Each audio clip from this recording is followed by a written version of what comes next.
விவசாயத்தை வச்சு முன்னுக்கு வர முடியாது. கௌரவத்துக்கு விவசாயம் பண்ணுறோம். நிலம் சம்பாதிச்சதுனால விவசாயம் பண்ணுறோம். இந்த நெல் நான் உற்பத்தி பண்ணுறேன்னா இந்த நெல்லுக்கு நான் சொல்கிறது தான் விலை இருக்கணும். ஆனால் நம்மளாண்ட விவசாயம்ட வாங்குறது இல்லை. அதுக்கு ஒரு புரோக்கர், அதுக்கு கமிஷனு. அப்போ விவசாயிக்கு என்ன வரும் பாருங்கள். விவசாயம் அடிமட்டம்தான். விவசாயம் பண்ணி ஒன்றும் மேலுக்கு வர முடியாது. நீ சிறு விவசாயி போய் நீ கேட்டேன்னா எனக்கு இதை கூட அது ஒன்றும் கிடையாது, போயா மானியெல்லாம் கிடையாது அப்படின்னு. வேளாண்மை துறையும் அப்படி தான் செயல்படுது. ஐயா வணக்கம். என் பேர் எழில். உங்கள் பேருங்க ஐயா? என் பேர் முருகேசன். என்ன மாதிரி விவசாயம்லாம் நீங்கள் பண்ணிகிட்ருக்கீங்க ஐயா? நெல் நட்டுருக்கோம், சாமந்தி, காராமணி, தோட்ட பயிரும் நட்டுறோம். இது நெல் அந்த லைன்லேயும் போகிறோம். மல்லி இருக்குது நம்மளது. எள்ளு போட்டிருக்கேன், உளுந்து போட்டிருக்கேன், வேர்க்கடலையும் போட்டிருக்கேன். போட்டு பண்ணியிருக்கேன். ஆனால் என்ன இந்த களை கொல்லி சமாளிக்க முடியல. களை தான் எக்கச்சக்கமான கூலியை சாப்பிடுது. கூலியும் ஏறி போச்சு. இந்த 100 நாள் வேலையினால் ஆட்கள் வரமாட்டேங்கிறாங்க. விவசாயத்துக்கு கிடையாது சுத்தமாக. அதனால் பயிர் வைக்கிறது ரொம்ப கஷ்டமாகவும் இருக்குது. சாமந்தி வச்சுருக்கிறேன். இதில் என்ன இது வரைக்கும் ஒரு 4000 ரூபாய் செலவு பண்ணியிருக்கேன். என்ன வரும்னு தெரியல. விலை விற்றாதான் எதனா ஒரு 50 ரூபா கிலோ போச்சுன்னா கூட 100 ரூபா போச்சுன்னா பரவாயில்ல. 20-30 போனால் அதனுடைய லாபமே ஒன்றும் கிடையாது. ஆமாம், நெல்லும் போட்டிருக்கோம். ஏக்கரா ஒரு 30 மூட்டை ஆனால் பரவாயில்ல. அது 20 மூட்டை ஆனால் அது பண்ண செலவு கூட எங்களால் எடுக்க முடியாது. விவசாயம் அப்படி தான் ஓடிக்கிட்டு இருக்குது. ஆமாம். இப்போது நீங்கள் இத்தனை வகையான பயிர் பண்ணுறீங்க. ஆனால் இதில் நீங்கள் நல்ல லாபம் பார்க்கலாம் ஐயா. இதில் லாபமே பார்க்க முடியல. பில்லு சமாளிக்கவே முடியல. களை தான் எங்களை கொல்லுது. களைக்கு ஆட்கள் வராமல் பாரு. நாங்கள் ஒன்றையே வெட்டியிருக்கோம். வந்தாலும் 10 மணிக்கு வராங்க, 1 மணிக்கு போகிறாங்க, ஒரு வேளை சாப்பிட்றாங்க. 200 ரூபா 220 ரூபா கூலி கேட்குறாங்க. எங்களால் கொடுக்க முடியல. அது விவசாயிக்கு எந்த இப்போ செலவு இருக்கிறத கடன் வாங்கி செலவு பண்ணுறோம். திரும்ப வாங்கி செலவு பண்ணினே இருந்தால் அதில் வர லாபமும் ஒன்றும் எங்களுக்கு கட்டுப்படி ஆகலை. ஆமாம், விவசாயத்தில் ரொம்ப அடி தான் இப்போ படுறோம் நாங்கள். எல்லா விவசாயமே தான், நானே இல்லை, எல்லா விவசாயமே தான். ஆமாம், இது கவர்மெண்ட்டும் எடுக்கிறாங்கன்னாலும் அது 20 நாள் டிலே பண்ணுறாங்க. 1 மாதம் கூட வச்சுருக்க சொல்கிறாங்க. அந்த நெல் அறுவடை பண்ணிட்டு நாங்கள் 1 மாதம் வச்சுருந்தா வட்டி யார் கட்டுறது? வாங்கி கொடுத்த பணத்துக்கு வட்டி கட்டணும்ல.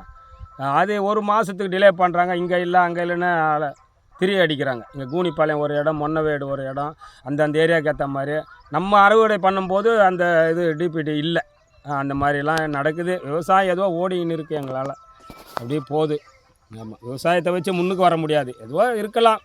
கௌரவத்துக்கு விவசாயம் பண்ணுறோம். நிலம் சம்பாதிச்சதுனால விவசாயம் பண்ணுறோம். அவ்வளோதான். வேறு ஒன்றுத்துக்கும் பிரயோஜனம் இல்லை இப்போதைக்கு. ஆமாம். இப்போ வேலை ஆட்கள் நம்மளுக்கு சரியாக கிடைச்சிட்டாலும், இந்த மருந்து பயன்படுத்தி கொஞ்சம் குறைஞ்சிட்டாலும் விவசாயத்தில் நல்லா லாபம் பார்க்கலாம். ஆமாம், பார்க்கலாம்.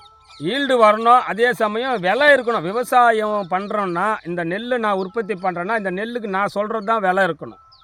விலை நிர்ணயம் இருக்கணும். அந்த மாதிரி இப்போ இந்த சாமந்தியை நான் எடுத்துக்கிட்டு போகிறேன் சந்தைக்கு அப்படின்னா 40 ரூபா ஒரு கிலோ, 50 ரூபான்னு நான் சொன்னால் அதை வாங்கணும் சந்தையில். ஆனால் நம்மளாண்ட விவசாயம்ட வாங்கிறது இல்லை.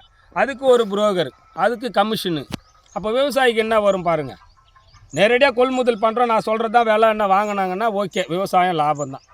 ஆனால் விவசாயத்தில் அந்த மாதிரி யார் எந்த ஒரு சின்ன ஒரு காராமணி, ஒரு 1/2 கிலோ காராமணி 20 ரூபான்னா அதை வாங்குறதுக்கு ஜனம் யோசனை பண்ணுது. அதை நிர்ணயிக்கணும்.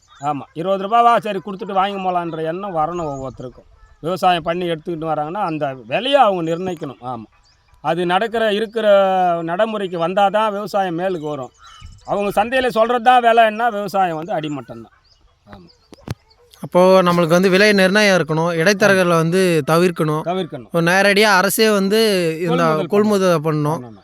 இது பண்ணுறது மூலயமா மட்டும்தான் நம்ம விவசாயத்தில் லாபம் அடைய வர முடியும். நாங்கள்லாம் கம்மியாக வச்சுருக்கோம். இப்போ ஏக்கரா கணக்கில் இருக்குது. ஒரு 10 ஏக்கரா 20 ஏக்கரா பயிர் வைக்கிறோன்னா அவன் லாபத்தை பார்க்கலாம் நெல்லில் கூட. இப்போ நம்ம கொஞ்சம் 1 ஏக்கர் 2 ஏக்கர்னா அதுக்கு வாங்கி வச்சு செலவு பண்ணுறது, அது கடனை கட்டுறதுக்கே வரமாட்டேங்குது.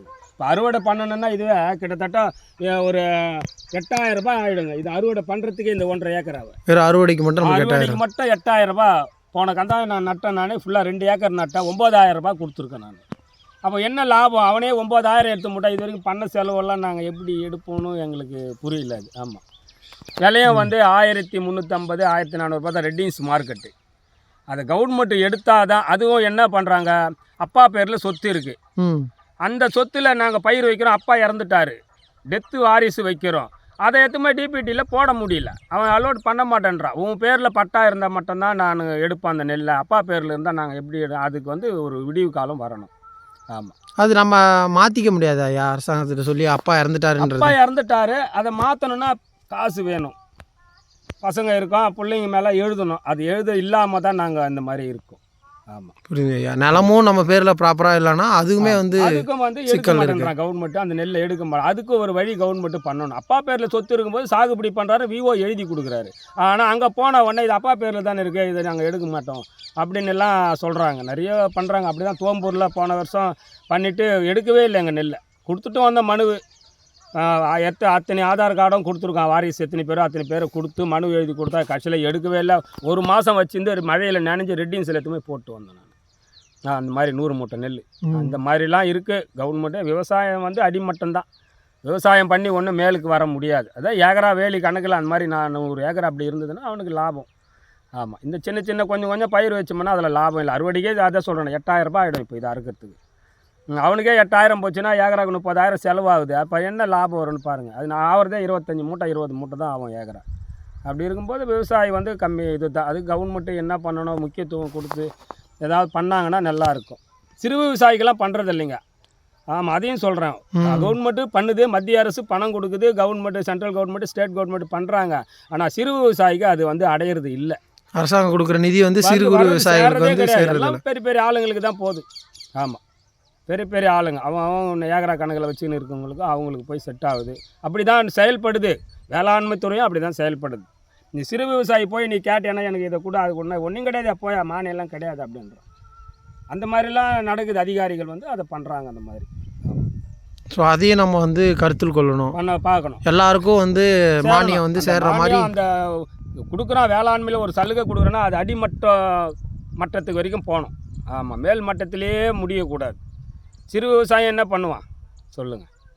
நிறைய பேர் இருக்கா, படிப்பறிவு இல்லாதவன் நிறைய பேர் இருக்கா. போய் எந்த அதிகாரி பார்க்கணுன்னு தான் பார்க்க முடியும். அவனுக்கெல்லாம் போய் சேர்றதே கிடையாது. யாரோ முக்கியமாக அதிகாரிக்கிட்ட யார் உறவாடுறாங்க அவங்களுக்கெல்லாம் போய் அதெல்லாம் சேருது, அதை பயன் அடைகிறாங்க. இல்லைன்னு சொல்லலை, விவசாயத்தில் பயன் அடைகிறாங்க. அதான் அந்த மாதிரி லைனில் போயிடுறாங்க அவங்களாம். ஆமாம், அது வந்து சிறு விவசாயிக்கு முக்கியத்துவம் கொடுக்கணும். அதுக்கு அரசாங்கம் தான் பண்ணணும். நம்ம ஒன்றில் அதிகாரிகளும் ஒத்துழைக்கணும்.